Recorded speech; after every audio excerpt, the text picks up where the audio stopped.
Bienvenidos a un nuevo capítulo de La Gran Renuncia. Nuestro invitado de hoy es Juan Ferreres, consultor, formador y conferencista en el cambio organizacional y en habilidades directivas, como son gestión del cambio, gestión del tiempo, creación de inteligencia y liderazgo colectivos, entre otros temas. Ha publicado varios libros, entre ellos Gestión de Cambio, Cambiemos las Organizaciones y otros. En su página de LinkedIn escribe esta frase: antes de liderar a otros, debemos preguntarnos si somos líderes de nuestra propia evolución personal. Bienvenidos a La Gran Renuncia, claves para una gerencia remota. Juan, bienvenido y gracias por aceptar nuestra invitación. Un placer y sobre todo listos a debatir, a construir, a aprender y sobre todo con el deseo de no querer tener razón, porque muchas veces eso es lo que nos impide aprender, el querer descubrir. Y estoy seguro que una conversación con ustedes va a ser muy enriquecedora y todo un reto. En tus últimos dos libros hablas del tema del cambio, ambos mucho antes de la pandemia, quizás uno de los cambios más fuertes de hace décadas es el que impuso la pandemia en relación al trabajo remoto. Esta situación forzosa de trabajo remoto, ¿crees que puso sobre la mesa el entender y poner en práctica el tema de inteligencia colectiva? Yo creo que la pandemia aceleró una crisis en el modelo organizativo de las empresas. Veíamos gente que quiere cambiar de trabajo y principalmente antes la gran razón para abandonar un trabajo era el tipo de jefe que se tenía, y con la gran renuncia se ha visto que es, bajo mi parecer, el modelo organizativo. La gente está frustrada, la gente no se siente realizada, no es feliz en el trabajo y posiblemente lo que la pandemia generó fue poner el sistema al límite para descubrir que tenemos que evolucionar y cambiar. Entonces, sí creo que aceleró un proceso que llevaba años y ahora toca cambiar de modelo y plantear las formas de trabajar como se está viendo con sistemas remotos, con otro tipo de liderazgo para poder adaptarnos a este mundo salvajemente cambiante. Sí, como dices, este cambio, quizás cambio de paradigma en el tema del trabajo remoto, quizás también tocó el tema de la forma que se estaba trabajando, donde se hace más énfasis en lo que es la autonomía, la flexibilidad.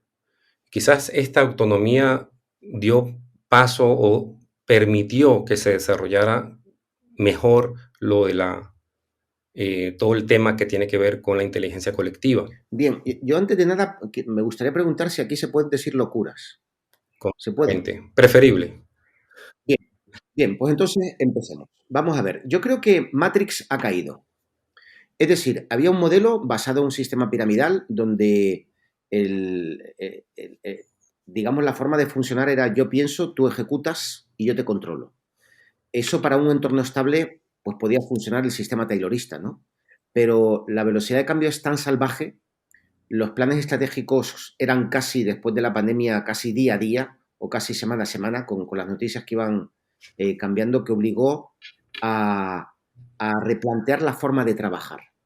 Yo recuerdo una directora de empresa que me dijo que durante los 3 primeros meses ella tomó decisiones muy importantes sola, porque no había forma de reunir al comité de dirección ni de trabajar. Cuando acabó la pandemia se volvió al sistema antiguo y me dijo, no hemos aprendido nada. Como bien decía Robert, si queremos ser rápidos y ágiles para este tsunami y estos océanos azules cisnes negros que aparecen constantemente, la única solución es tener una empresa rápida para tomar decisiones y para ejecutarlas, ágil para cambiar. Yo no diría que adaptativa, diría que reactiva, porque si vamos a adaptarnos, seguramente la competencia nos va a quitar a los clientes. Tenemos que reaccionar o anticiparnos. Y finalmente, tampoco diría resiliente, diría antifrágil, para que cada golpe que recibimos nos hace mejores. Por lo tanto, eso no vale un sistema donde uno es el líder bajo una capa y que parece un héroe o una heroína Marvel, sino que el líder del futuro o del presente, creo yo, es aquel que crea líderes en toda la organización. Y de eso es lo que intento impartir en las charlas donde me miran como si estuviera loco cuando digo que todas las personas de una organización deberían ser líderes. Primero, de sí mismo, a nivel emocional y a nivel profesional, y segundo, en el trabajo, ser líder en tu ámbito, en tu puesto. Si eres el SEO, pues tienes que ser líder como SEO, pero si eres un administrativo o un puesto muy sencillo o un conductor de una red de autobuses, también te toca ser líder en tu propio puesto.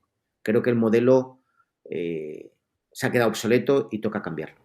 Estaba escuchando recién, Juan, lo que hablabas acerca de que cada persona de la organización sea líder, ¿no? Primero suyo y después de su trabajo, de lo que le toca hacer. ¿Cómo juega en esto la confianza, la seguridad o el ego, si querés, del gerente tradicional o del micromanagement? ¿Viste? Porque ¿cómo es esto? De cada uno sea líder, todo esto va a ser una anarquía y un caos.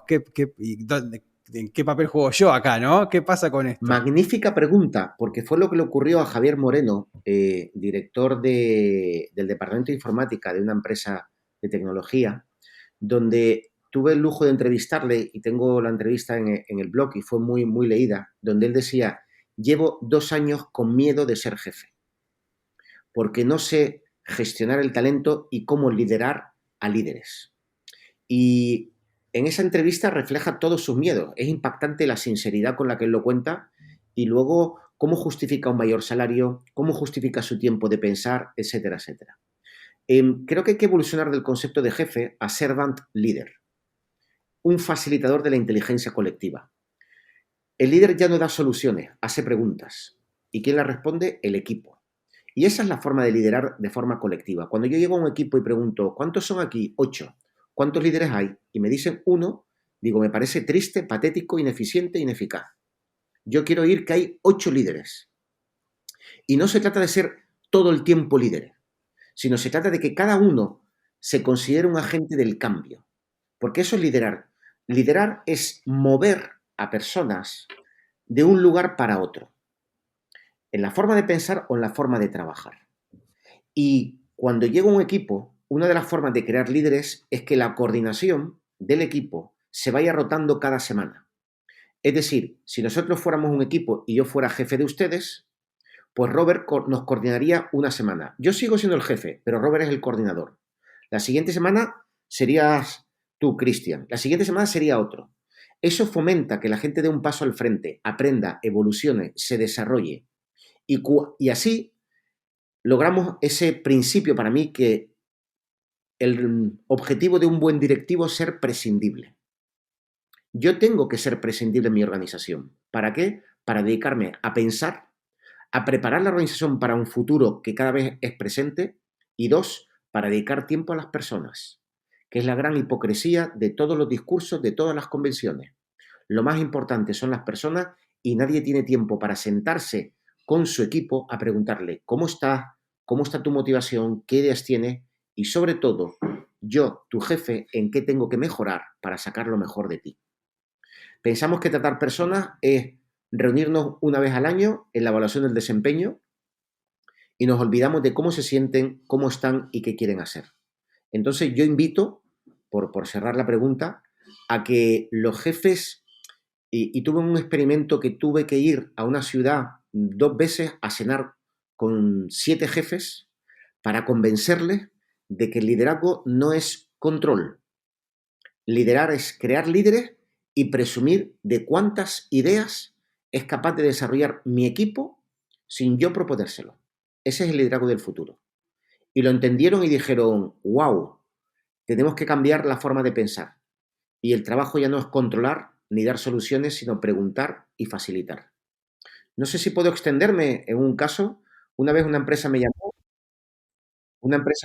y me dice, Juan, nosotros prometemos que distribuimos nuestros productos de retail, de moda, en 2 días. Estamos distribuyendo en 2 meses. Tenemos denuncias de todos los clientes. Por favor, ayúdanos. Yo fui al almacén, eran 25 personas, al departamento de logística, a las 5 de la madrugada y dije, señores, no tengo ni idea de cómo solucionar esto, pero tenemos 3 horas para solucionarlo. Empecé a preguntar, a callar, a ordenar, a estructurar las ideas, a fusionarlas, a priorizarlas y a hacer un plan de acción. Al final lo resolvimos. ¿Y quién lo resolvió? ellos. ¿Qué hice yo? Nada. Solo saber preguntar. Simplemente descubrí ese liderazgo.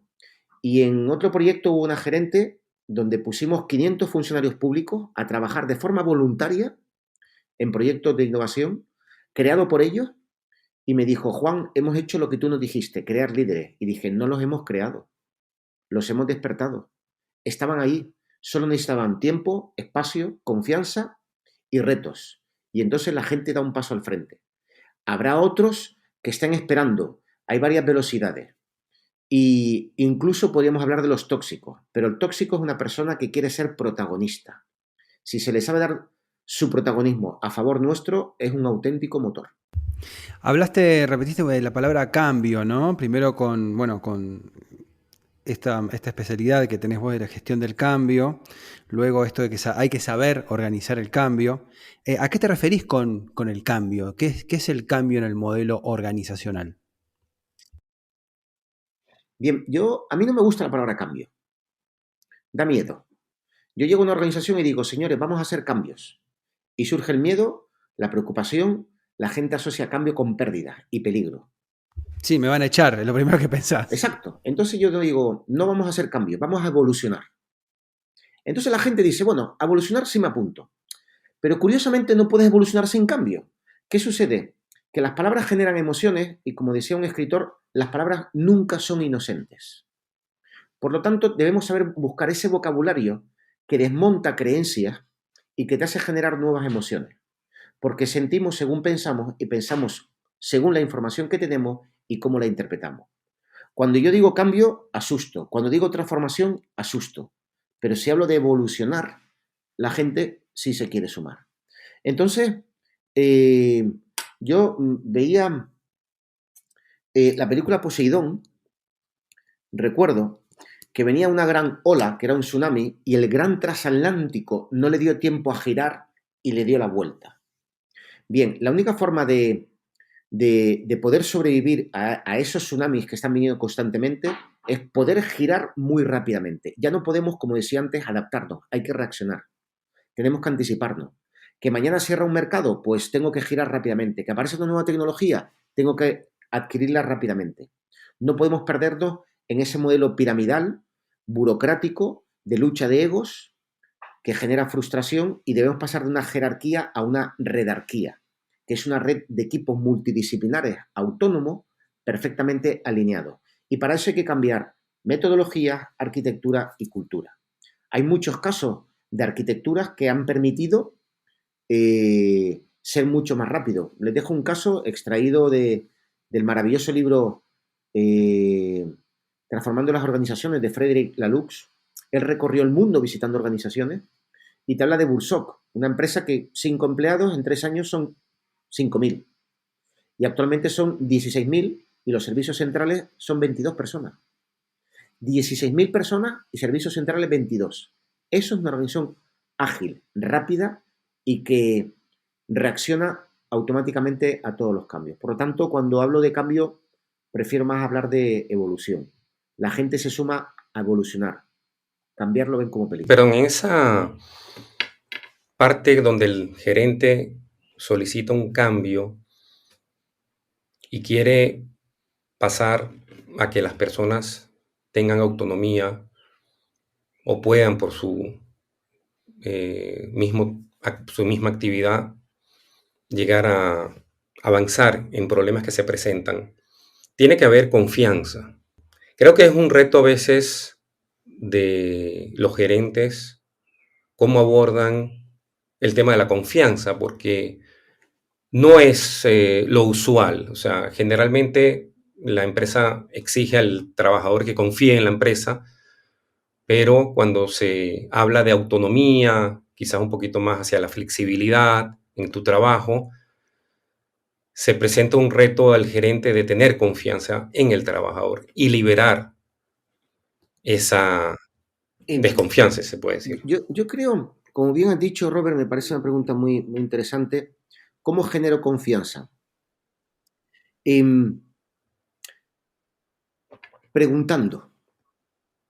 Si yo tengo un reto y le pregunto al trabajador cómo lo solucionaría, Estoy seguro que nos vamos a encontrar con sorpresas.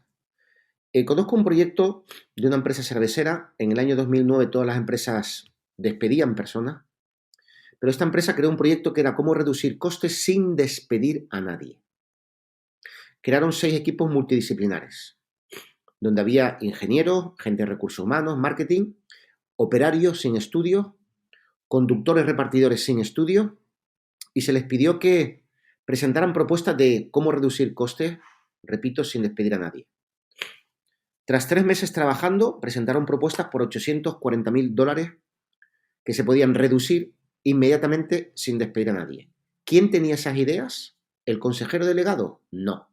Lo tenía la gente que estaba a pie del cañón, que está en la batalla diaria. ¿Creamos espacios para preguntar? Es que esa es la pregunta.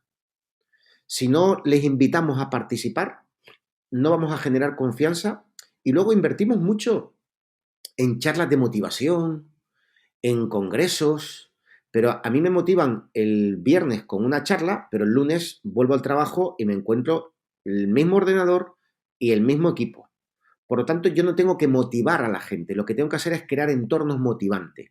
Y eso surge cuando hay respeto, cuando hay escucha, cuando hay transparencia, cuando hay comunicación. Yo he visto a lo largo de los años que todos los problemas de las organizaciones tienen 4 raíces, 4 causas. Todos. Primero, comunicación. Segundo, participación. Tercero, seguimiento. Y cuarto, mejora continua. Cuando no hay comunicación, hay conflictos, malentendidos, luchas de ego, rumorología, etcétera, etcétera.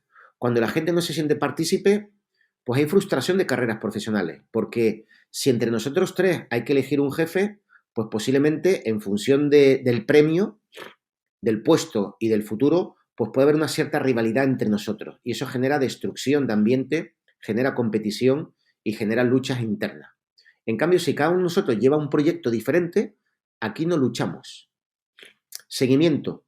Hay 3 claves para el éxito de un proyecto de cambio. El primero es seguimiento, el segundo es seguimiento y el tercero es seguimiento. No hay otra. Yo el otro día tuve un proyecto con 17 jefes de proyectos, eran 17. La reunión duró 1 segundo. Fue mi récord. Es la reunión más corta que he hecho en mi vida. Y fue porque les dije, señores, en 2 días tenemos la reunión de seguimiento de los proyectos. Me dijeron, Juan, no hemos hecho nada por una fusión que hemos hecho con otra cadena hotelera y demás. Digo, vale, vamos a tener la reunión, pero Juan, no hemos hecho nada, tenemos la reunión. Cuando llegué a la reunión, entraron y dije, ¿qué han hecho? Nada. Digo, acabó la reunión. Entonces el director general me dijo, ¿y esa tontería? Dije, tontería, si no hacemos esta reunión, ¿qué mensaje mandamos a todo el mundo? Que los proyectos empiezan y mueren, que era lo que querían. Mientras yo esté aquí y me contrate, vamos a tener seguimiento, seguimiento, seguimiento hasta que esto se acabe. Y al final se acabaron.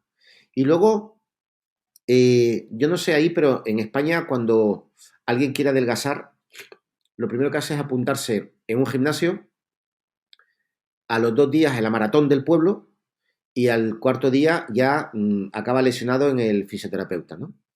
Y luego lo abandona. Si algo tenemos que aprender de los japoneses es la filosofía Kaizen, de mejora continua, donde cada día yo tengo que mejorar algo.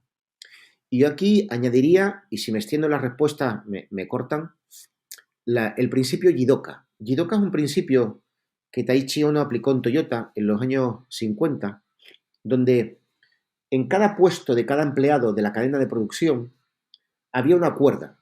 Y cuando un empleado veía algún coche dañado, tenía la autoridad para tirar de la cadena y parar toda la fábrica. En ese momento iban los ingenieros, solventaban o solucionaban el problema y descubrían la causa y eso nunca volvía a ocurrir. ¿Por qué no paramos las organizaciones para resolver los mismos problemas de siempre? Que falta de comunicación, la gente no se siente reconocida ni partícipe, los proyectos mueren y no hay una filosofía de mejora continua. Por lo tanto, yo creo que los gerentes deben aprender a ser facilitadores de la inteligencia colectiva y del liderazgo colectivo, más que pretender ser ellos el embudo y los superhéroes castradores que castran el talento, la iniciativa, la ilusión y sobre todo la felicidad de muchas personas. Juan, en algún lugar escuché que comentaste que el director de una empresa hace la analogía con una orquesta y dices que no tiene que ser como el director de orquesta, sino más bien como eh, un grupo de jazz donde hay diferentes, donde se planea como una obra y entonces hay una improvisación producto de algunos virtuosos y también donde hay un desarrollo único en algún momento de la etapa de- del armado de la música. Exacto, esa analogía rompe mucho. Cuando voy a conferencias y escucho a algún director de orquesta o alguien que dice que una empresa tiene que ser como una orquesta sinfónica, creo que se quedó en el pasado, pero muy pasado. Porque la orquesta sinfónica, tal y como funciona, es una partitura que ya está escrita. Solo se te pide que ejecutes excelentemente esa partitura, que es el plan estratégico. Y sobre todo hay un director que determina cuándo tocar, cómo tocar y quién debe tocar. ¿Qué ocurre? Que ahora la partitura nos las cambian cada segundo y es que el mundo está cambiando. Y a menos que evolucionemos hacia un grupo de jazz donde a lo mejor Cristian tiene una idea y yo le pregunto, oye, vamos a escuchar la idea de Cristian, venga, Robert, ¿qué podemos hacer? Pues mira, yo creo que tal, vale, no, pero Robert tiene otra, hay que escucharnos. Y ese liderazgo rotatorio que antes les comentaba es lo que ocurre en un grupo de jazz. Hay una creatividad constante, hay una rotación, nos escuchamos y es así como todos nos podemos sentir partícipes y respetados. Yo esto lo aprendí en una ONG donde cada día uno de los chicos era el jefe de todos. Podía haber gente con miedo, acomplejada, temerosa, pero el día que le tocaba liderar a los compañeros, todo el mundo lo respetaba porque todo el mundo iba a pasar por lo mismo. Porque el líder del futuro no crea seguidores, sino crea líderes. Y tenemos que dar ese espacio para que la gente crezca. Si no, esa dependencia, ese miedo que antes comentábamos, te lleva tarde o temprano, no sé si coinciden conmigo, a pagar un precio personal de estrés, de no llegar a todo, de posiblemente alcanzar tu propio freno y tu nivel de incompetencia. Yo antes trabajaba así y aprendí que si yo solo puedo ir a 200 kilómetros por hora, si dejo que mi equipo vaya por delante mía, iremos a 600, 800 y 2000. Mi trabajo es alinearles, respetarles y desarrollar ese talento, no controlarles ni decirles lo que tienen que hacer. ¿Existe la manera de gerenciar por tareas definidas y tiempo definido, pero también, y creo que es una forma que ha abierto más, que ha intensificado el trabajo remoto, es trabajar por objetivos, ya que no hay una presencialidad donde se puede estar con el equipo de trabajo, sino cada uno trabaja desde su casa o desde cualquier lugar y también a horarios diferentes. Entonces se plantea la necesidad de un trabajo por objetivo. ¿Cómo ves esta dinámica en el trabajo remoto? Mira, yo lo veo con tres letras. OKR. OKR es una metodología, le llaman el arma secreta de Silicon Valley. eh, Significa Objectives and Key Results, objetivos y resultados clave. La gran aportación de esta herramienta es que nosotros fijamos un objetivo, no de arriba abajo, sino lo fijamos entre todos, por lo tanto ya la gente participa, y luego fijamos unos resultados clave, es decir, unas métricas de éxito de que lo hemos alcanzado. Y a partir de ahí desarrollamos las tareas. El gran problema en muchas organizaciones es que se ponen como objetivo cumplir tareas. El objetivo no es cumplir tareas, es alcanzar unos resultados. Y me da igual si trabajas en casa, si no vienes a trabajar, si duermes, si estás esquiando, estás en la playa, me da igual. El día 15 tenemos que alcanzar unos resultados. Voy a poner un símil en el fútbol. Por ejemplo, España. España tiene la posesión del balón, no sé, un 70%, un 80%, pero no mete goles. ¿De qué me sirve? El objetivo no es tener la pelota, el objetivo es meter goles.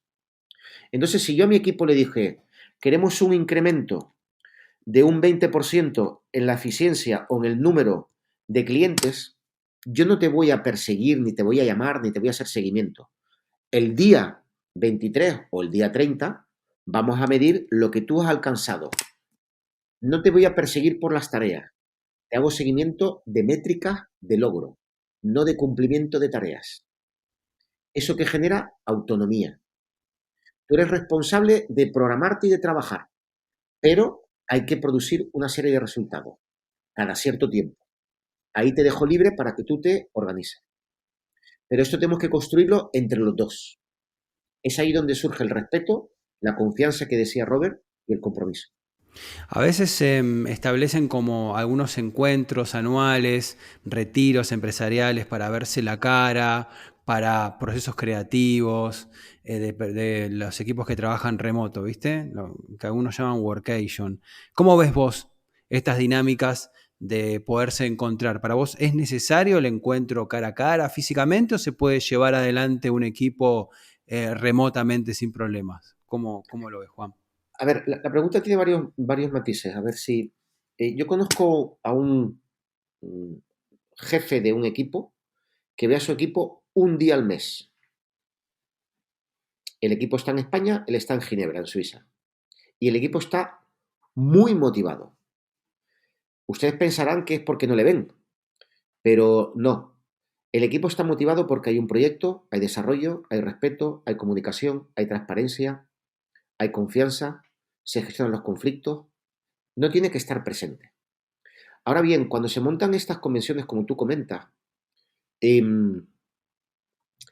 si tienen como objetivo conectar diferentes departamentos que trabajan pero que no se ven y ponen cara a una relación meramente, digamos, en la distancia, tienen su sentido. Ahora, si realmente se quiere aprovechar para trabajar, se pueden montar con metodologías o marcos de trabajo como SAFe, Scale, Agile Framework, encuentros donde yo he hecho, por ejemplo, encuentros de más de 200 personas con 20 equipos, donde cada equipo tiene que fijar un objetivo, unas métricas y un plan de trabajo y montamos lo que se llama un tren. En cada vagón va ese equipo y pasado 10, 12 semanas, ese tren vuelve a parar y cada equipo presenta sus resultados.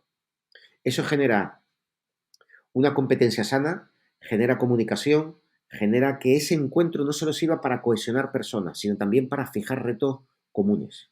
Son potentísimos y es lo que están haciendo las grandes organizaciones para no solo cambiar, sino cambiar rápidamente.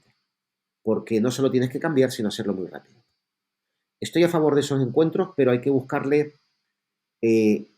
la utilidad. Y a veces la utilidad es meramente emocional, y está muy bien, y otras veces hay que convertirlos en encuentros productivos de cambio de cultura.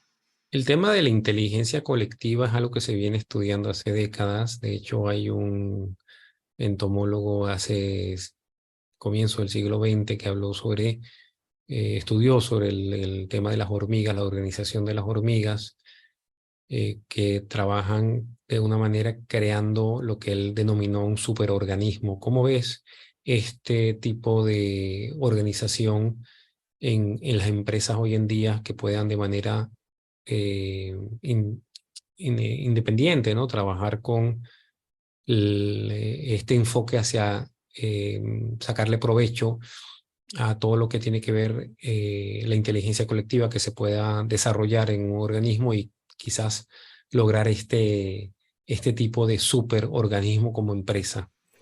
A ver, aquí hay cosa, la pregunta es muy profunda.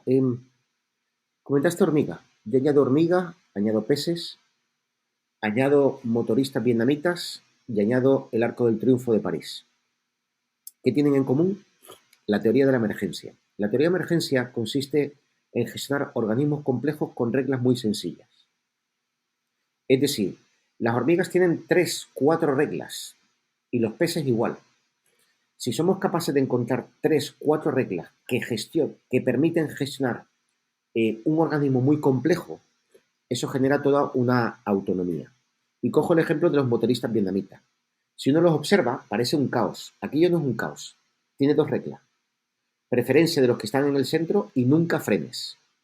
Vete para la derecha, para la izquierda o para atrás, pero no se te ocurra frenar, porque si frenas colapsa. Entonces aquello parece un caos, pero aquello está funcionando con una serie de reglas. Ahora, tú hablas de la inteligencia colectiva de los japoneses. Habría que decir que por encima de todo esto está la filosofía Kaizen. ¿Eso a qué obliga? Cada trabajador está continuamente pensando en las 5 S de Kaizen. Yo, ¿cómo puedo reducir tiempo? ¿Cómo puedo mejorar mi entorno? Todas esas mejoras continuas es una suma de inteligencias que sumadas hacen que el sistema esté evolucionando constantemente.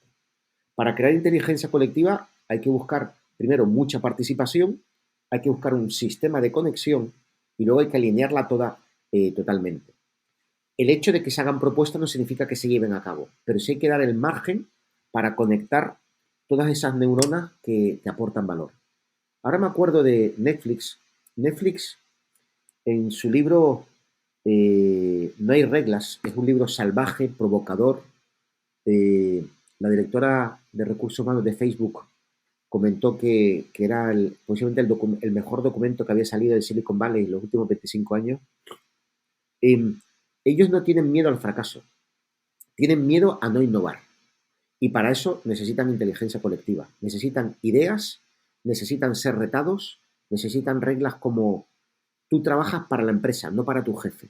Con lo cual, si lo que tu jefe ves que no es correcto, tienes derecho y una obligación y un compromiso con la empresa de comentarlo. No es un tema personal, es un tema de que la empresa está por encima de las personas. Entonces, recuerdo un caso de Santander, me invitaron a dar una charla y ellos estaban buscando cómo crear inteligencia colectiva. Y para eso, ¿qué se buscan?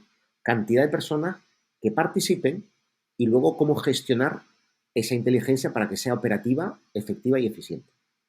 Y hay herramientas y metodologías e instrumentos. Un ejemplo, hay una aplicación, ahora no recuerdo el nombre, que consiste en que todos, es un concurso donde toda la organización puede subir sus ideas. Se muestran y todo el mundo puede mejorarlas y debatir. Se fomenta la participación porque entre más participen, más puntos y sobre todo si eligen tu idea, tú participas en la implementación. ¿Ves cómo? Ves todo un banco trabajando por mejorar el propio banco. Y uno de los casos fue el Banco Sabadell, donde una idea creo que ahorró $1 millón, la idea de un empleado. Porque se preguntó, ¿por qué estamos haciendo esto? Si lo eliminamos, pues ahorraremos tanto dinero y tanto papel. Por lo tanto, hay que buscar sistemas para activar esa inteligencia colectiva. Pero lo diferencio de los animales, donde más que inteligencia colectiva son automatismos basados en 3 leyes, como por ejemplo la de la robótica de Isaac Asimov, que si queremos sobrevivir con los robots, hay 3 reglas para impedir que los robots cojan el poder de la humanidad. Entonces, reglas sencillas para sistemas complejos es una cosa y la activación de la inteligencia colectiva entiendo que son. También volviendo sobre la inteligencia colectiva, donde se da, o digamos si se confía en el aporte de los individuos a la organización. ¿Cómo ves en Latinoamérica esta visión, ¿no? Donde el gerente que normalmente que es más controlador o más se considera que lo sabe todo, entonces le cuesta a veces confiar, delegar en su equipo? ¿Hay una diferencia en este perfil del gerente latinoamericano con el gerente en Europa? ¿Cómo lo ves? Bien, vamos a ver. Lo del gerente lo sabe todo es cierto. Yo he notado que a una persona cuando la nombran jefe, esa noche se acuesta y por la noche le crecen las neuronas. Parece que tiene más neuronas al día siguiente. Y crecen a la misma velocidad que su ego. Segundo, experiencia. A veces la experiencia es el problema del problema. Porque veo con ojos antiguos problemas nuevos. Es decir, problemas nuevos los afronto con la experiencia. Yo no puedo motivar a un millennial o generación Z como me dice mi experiencia que motivaba a mi generación. Por lo tanto, a veces el problema es la experiencia. Y tercero, creo que aquí el gran problema, y ahora entraremos en Latinoamérica, en lo poco que conozco, es que hay gente que pone su autoestima en tener razón. Y ese es el gran peligro. Si mi autoestima está en tener razón, yo voy a discutir y no voy a permitir reconocer que estoy equivocado. Y a mí particularmente me encanta estar equivocado, porque significa que he aprendido.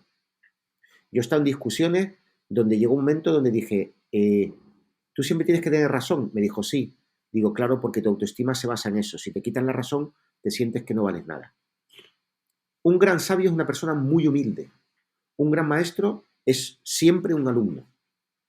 Y si no metemos eso en nuestro ADN o nuestro sistema operativo, vamos a ir luchando por nuestra autoestima a base de tener razón. Por lo tanto, la persona que pregunta descubre. El que habla no aprende nada. Y eso es lo que habría que decir.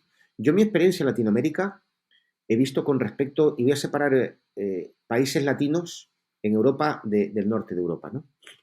Yo en Latinoamérica lo que he visto en mi viaje es que he visto ambición y a la vez humildad. Mientras que en España yo he visto muchas veces arrogancia. Tú a mí, ¿qué me vas a contar? Mientras que en Latinoamérica veo y me gusta esa ambición y esa humildad. A pesar de muchas veces estar formado en Estados Unidos, no importa, he visto curiosidad. En los congresos que he ido quieren aprender. Mientras que yo cuando tengo reuniones a veces aquí con directivos, están buscando el fallo de mis argumentos, en lugar de, oye, qué enfoque tan retador o interesante, ¿no? Habría que diferenciar dentro de Europa diferentes países. Hay unos chicos creo que es en Finlandia, donde se han dedicado a Corporate Rebels. Se han dedicado a recorrer el mundo y han buscado empresas totalmente radicales. En Brasil, recuerdo, fue de las primeras, además el libro se titula Radical, ahora no recuerdo el nombre, me vendrá, él estudió en Harvard, volvió a su empresa y hizo una empresa sin jefes. Impartió clases de economía a todos los empleados para que supieran lo que era una amortización, una inversión. Y los propios empleados decidían sus horarios y las inversiones. Hay otros casos donde, por ejemplo, Autobuses Irizar, Koldo Sarachaga, ha creado un sistema de inteligencia colectiva y de liderazgo colectivo donde los equipos eligen al líder, como hace la Orquesta Sinfónica de Berlín. Cuando llega un nuevo candidato, toca detrás de una cortina y no se le ve. Y lo eligen tanto los músicos de su equipo como el resto de la orquesta. Y al director de la orquesta lo elige la orquesta. ¿Por qué? Porque cuando se creó la orquesta, normalmente eran financiadas por grandes aristócratas, ¿no? Y ellos tenían que competir. Y decían, tenemos que elegir al mejor, porque de eso basa nuestra supervivencia. Entonces, yo creo que hay un modelo antiguo que está colapsando con la velocidad de cambio que se exige y hace que A, el talento se fugue, o B, haya frustración. Cuando hablaban de la gran renuncia, yo quería compartir con ustedes algunos artículos que he leído en revistas americanas, donde más que la gran renuncia lo llamaban la gran aspiración. ¿Por qué? Porque la gente aspira a ser feliz. Ya no quiere trabajar 20 horas, no quiere trabajar un sábado o un domingo, quiere estar con su familia, sacar a su perro o hacer deporte o ir o llevar al colegio sus hijos al colegio. Entonces se convierte en una gran aspiración. Ya no quiero la vida que tenía antes. Desperté. Pero en España hay algún autor que lo llama, en vez de la gran renuncia o la gran aspiración, lo llama la gran resignación. ¿Por qué? Porque tenemos un sistema donde te indemnizan por los años trabajados y hasta que no me paguen, yo no me voy. Entonces hay gente amargada en las empresas que no se mueve porque quiere cobrar esa indemnización. Mientras que en Estados Unidos, al no existir, tú te mueves porque si quieres mejorar tienes que moverte. Entonces, creo que a veces los sistemas legislativos obviamente condicionan una cultura y a raíz de la pregunta que diría, yo veo semejantes estilos en Latinoamérica y en Europa y en el mundo. Hay un estilo que es yo soy la solución y hay otros que han descubierto que la solución tenemos que construirla entre todos. Y para eso mi rol es ponerme al servicio del equipo y crear líderes. Y lo puedo encontrar últimamente Harvard, por ejemplo, Harvard Business Review está publicando mucho en esa línea. Un poco tarde, porque esto habría que haberlo publicado hace 20 años, pero ya por lo menos ya podemos ir avanzando algo, si lo toman como referencia. Miren, el otro día yo hablaba de todo esto a un banco italiano y los directivos se levantaron a aplaudir, era en remoto. Y yo me quedé preguntando, esto lo conté hace 15 años. 15 años llevo diciendo lo mismo.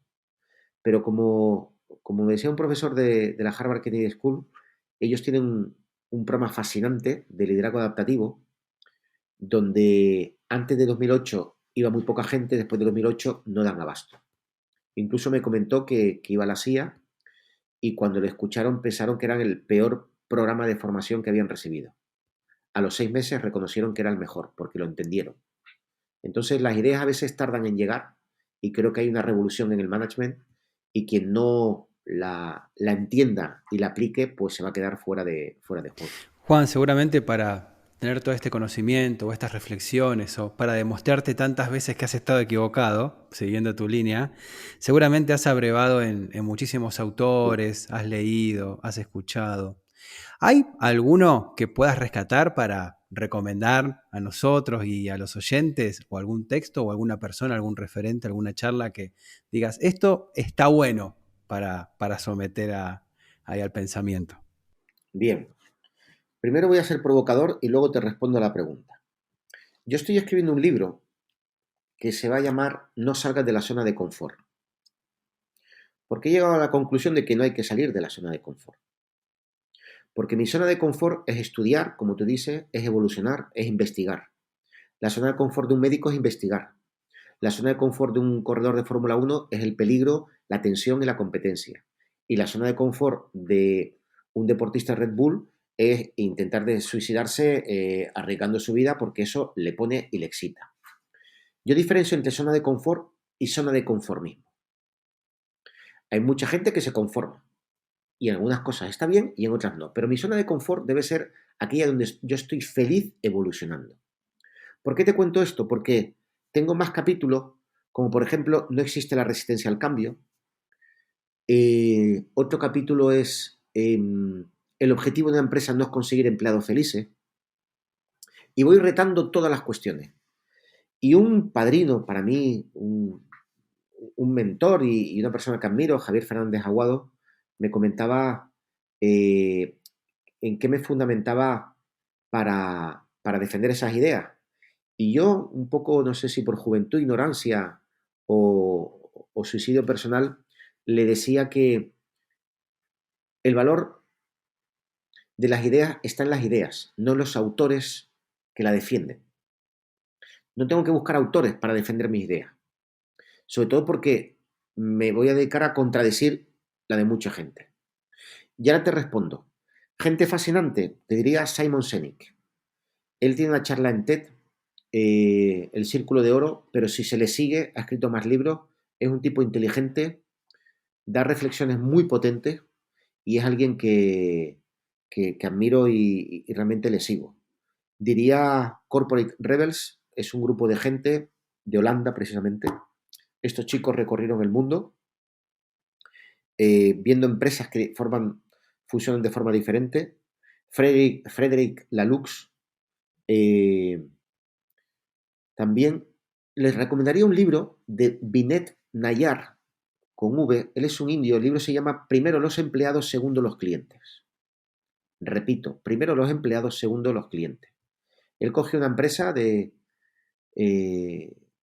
miles de trabajadores, se convirtió en un caso de Harvard y en el libro cuenta perfectamente cómo hizo el cambio y cómo, activando a los trabajadores, poniéndolos en el centro, consiguió ser un referente mundial en cómo multiplicar una empresa en el ámbito tecnológico.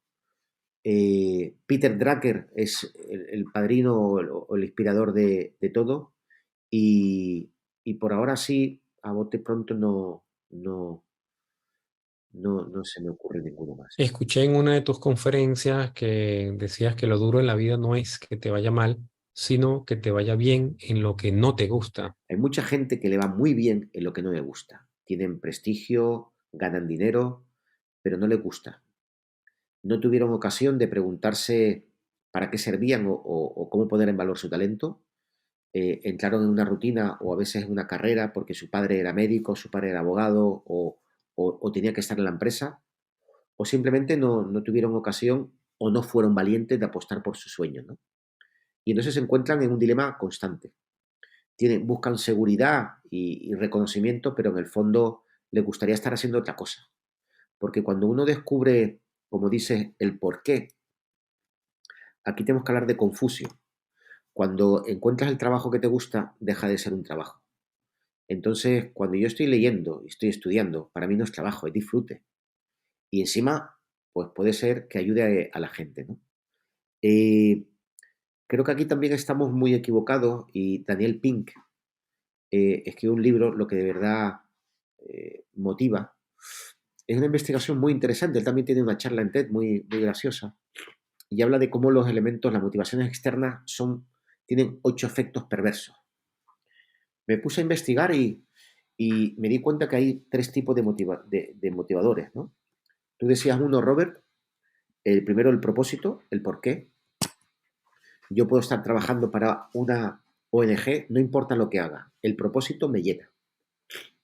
Segundo, hay que hablar de la experiencia de flujo, y aquí hay que hablar de Mihail Csikszentmihalyi. No sé si lo he pronunciado bien, pero creo que nunca lo pronunciaré. Con su teoría del flujo. Hay gente que disfruta siendo hojas Excel y da igual si es para una empresa militar que para una ONG. El disfrute está en la tarea. Y para eso hay 2 obligaciones por parte de la empresa: colocar a la gente donde debe para disfrutar en función de su talento.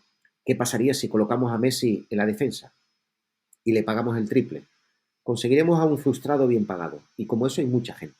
O sea, debemos saber colocarlo, pero por otro lado también voy a sacudir ciertas creencias que yo creo muy blandas, ¿no? Parece que cada persona debe tener la responsabilidad de motivarse a sí mismo. Y para mí es un ejemplo que he aprendido recientemente. Yo voy a visitar hospitales y veo que hay voluntarios con una vida muy cruel y muy dura, que cuando llegan al hospital se ponen la nariz, hacen de payasos para niños con cáncer. Y para mí son los mejores profesionales que he conocido, porque cuando se ponen su nariz dejan atrás toda su desmotivación, pero son profesionales de hacer reír y hacer feliz a la gente. Y creo que todos tenemos que tener esa madurez y responsabilidad de apartar lo que me desmotiva y dar toda mi energía a lo que estoy haciendo. Y es una responsabilidad. Y debo convertir mi trabajo, aunque no me guste, el reto es cómo lo puedo convertir en algo divertido y en un reto. Hay una experiencia, yo estuve hace poco en San Francisco y entré en Alcatraz por primera vez, no por segunda, sino por primera vez. Y, y ahí, tras visitar y ver allí al Capone y ver a numerosos criminales y ver las celdas, había una que le llamaban el agujero. Ahí supone que cuando el preso era introducido estaban máximo 19 días sin luz para volverse loco. Pero hubo una persona que decidió sobrevivir y ¿cómo lo hizo? Pues arrancó un botón de la camisa, lo tiraba en la oscuridad y se ponía a buscarlo. Y cuando lo encontraba, volvía a tirarlo. Convirtió una experiencia aterradora en un reto. Y creo que es un ejemplo que a mí me inspiró para eh, mm, hacernos ver que tenemos la responsabilidad, que si tenemos que hacer algo, debemos divertirnos y asumirlo como reto. Yo he visto gente que limpia calles silbando, he visto abogados tristes, he visto, o sea, depende de uno. Y en tercer lugar, por no extenderme, la motivación extrínseca a veces perversa. Si tú a alguien le pagas $1.000.000 como sueldo, a los pocos meses se está gastando 1.100.000 y se acostumbra a ese estatus de vida. Y a veces lo económico puede generar efectos perversos porque podemos hablar de Enron, podemos hablar del doping, podemos hablar de muchas cosas, de cómo por dinero somos capaces de pervertir resultados o de explotar a las personas. Con lo cual, yo trabajaría más el propósito de Simon Sinek, el porqué, y sobre todo que ayudar a la gente a que encuentre su experiencia de flujo.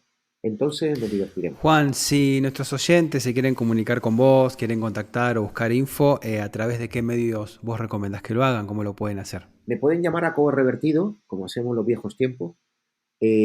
No, me pueden perfectamente escribir a juanferrer@juanferrer.es o visitar mi página que bien la conocen ustedes, juanferrer.es, y allí pueden solicitar información, pero no se los aconsejo porque a lo mejor no duermen esa noche o les reto tanto que no quieren luego volver a leer. Porque yo creo, si me permiten, y es un poco la introducción del próximo libro, nos hemos convertido en repetidores de las ideas de otros y nos tragamos como que el líder tiene que inspirar o es alguien que, o la zona de confort o la felicidad, y veo poca reflexión personal, porque en cuanto le das dos o tres preguntas, se quedan como a ver qué he leído o que debemos aprender a ser pensadores. Y en los talleres a los que me suelen invitar, intento provocar a que tú tienes las respuestas y te toca ser líder de ti mismo para encontrarlas. Entonces, animo a que escriban y les responderé con todo el cariño y toda la ignorancia del mundo. Juan, muchísimas gracias. Nos quedó muchas preguntas en el tintero, pero va a ser una buena excusa para encontrarnos de vuelta y darnos cuenta de todo lo equivocado que estábamos en esta nota. Muchísimas gracias. Un placer, y si me he extendido mucho en las respuestas, lo siento, y habría entendido perfectamente que me cortara. Ha sido un No, placer por debatir, favor. y sobre todo las preguntas, yo creo que Robert ha disfrutado haciéndomelas porque muchas requerían eh, profundidad y conocimiento, con lo cual agradezco enormemente el haber sido retado y abierto a cualquier otro debate, y responderé más breve, lo prometo. Muchas gracias. Un placer, y gracias a ustedes por la labor que están haciendo de divulgación.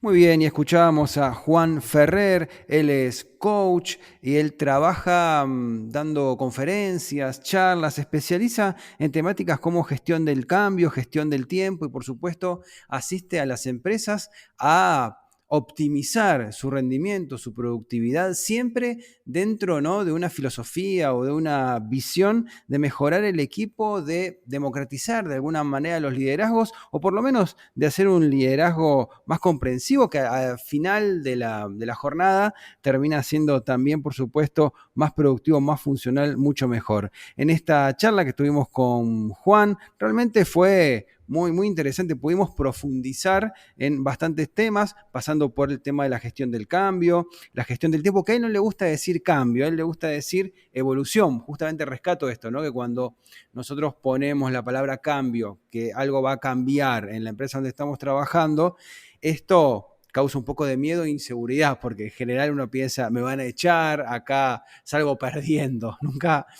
de la palabra cambio, a veces venida desde un jefe o un gerente, a veces uno reconoce algún tipo de seguridad, sino todo lo contrario. Por eso él plantea cambiar este concepto a lo de evolución. Vamos a evolucionar. Luego plantea una crisis en el modelo organizativo de las empresas que nosotros ya también venimos planteando en La Gran Renuncia de hace un tiempo, de hace algunos episodios. Por el otro lado, también hace una revisión de lo que es trabajar respetando el tiempo de los demás, sobre todo optimizando el tiempo propio del gerente, porque si el gerente puede optimizar su tiempo sin estar obsesionado con ese micromanagement que nosotros tanto criticamos desde acá, finalmente va a tener tiempo de hablar con las personas, con otros seres humanos que está trabajando, ver cómo es, cómo la está pasando, qué es de su vida y poder comprenderlo, creo yo, más globalmente. Roberto, ¿vos cómo lo has visto, cómo lo has escuchado? Sí, claro, y todo eso conlleva a este tema que él tanto ha desarrollado y que está desarrollando, que es la inteligencia colectiva y el liderazgo colectivo, exactamente con, como dices tú, darle importancia a las personas que, con la expresión que él pone, que están al pie del cañón. Es bien, bien interesante ese desarrollo que se está gestando tanto para empresas remotas como empresas presenciales. Simplemente un nuevo paradigma, una nueva forma de relacionarse laboralmente. Así es, amigos. Y ustedes saben que si tienen un equipo remoto, si trabajan de manera remota, si trabajan inclusive de manera híbrida, es bueno encontrarse por lo menos 1 o 2 veces al año cara a cara, presencialmente. De esto hablábamos un poco también con nuestro entrevistado del día de hoy y por eso queremos invitarlo a que ingresen a workationplanet.co, pues Workation Planet es la agencia para retiros empresariales para compañías que trabajen remoto en entorno rural, ¿no? Se realizan los retiros en el entorno rural de acá de la República Argentina. Acá, por supuesto, tenemos, además de hermosos paisajes y lagunas y sierras y montañas, tenemos todos los recursos para un buen coworking, para poder realizar también team building y diferentes actividades que favorezcan la cohesión y la integración de tu equipo. Te invitamos a que veas toda la información en workationplanet.co, porque ahí te van a poder asistir acerca de cómo organizar de manera más optimizada tu retiro empresarial. Búscalos en las redes sociales, están en todas las redes sociales como Workation Planet. Ahora sí, esto ha sido La Gran Renuncia. Muchísimas gracias y nos encontramos en el episodio que viene. Escuchaste La Gran Renuncia, un podcast producido por Roberto Schlesinger y Cristian Curto. Si te gustó, hace clic en el botón seguir y nos vemos en el próximo episodio.